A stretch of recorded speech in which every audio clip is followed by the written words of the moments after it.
kuda wagesi hada hilibini ma ankad kuga afanta maxamed wehli aha kudala ay wa ku gaaranaya gobti reer ma hadaliyo ogesi hada garde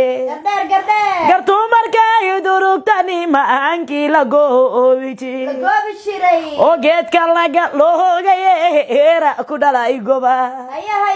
wargeedka raga loogaye era kudala igoba adaga calohoy kaso jeedani ma an waxga gudaha elbu ragi geelada aqsanji gobti jaariya barga bad ka timid goba gudaha daynihi laba gaariye kati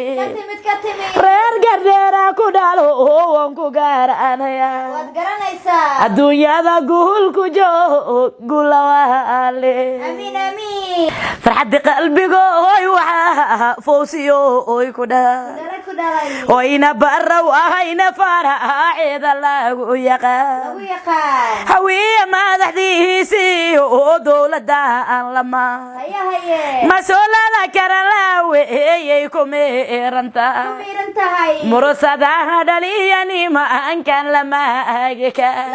kari madasha jaariya bargaan meertado odata umidada hayni lani ma an maamula kuda marka ale fool culus yani ma an muqdaba kuda madaxda lagu fahanaba ad ma hiyo oy kati umida war maxamed bay meertada adata maqawir hilibini ma an muqdaba kuda masuulada maxamed wehle yad kumeeranta masuulada maxamed wehle yad kumeeranta markale garyaqahanada ad meeshore kata maqawir mahadallah amayo oy kuda masuuladi reer gardeerad kuma ayranta fawsiya mudane gayana ad meel foge egata ma sha Allah ya amaan wad mutaysate waxay mackan hugtay gawadeenan magacade oo macaan badan fawsiyo yaanan ka maqna marwadi laga beeraye manka ka agati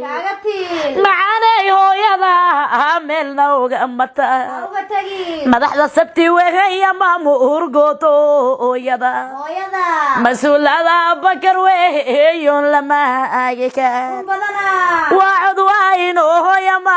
antoodu tahay cajiib ilaaha daaga wayna jimcaha ku dhalay cadde libla waa dhaliyani ma ankan ku dhaaranji wadu gacal dheerani ma ankay ku dhaaranta jimcaala gacal dheero daymana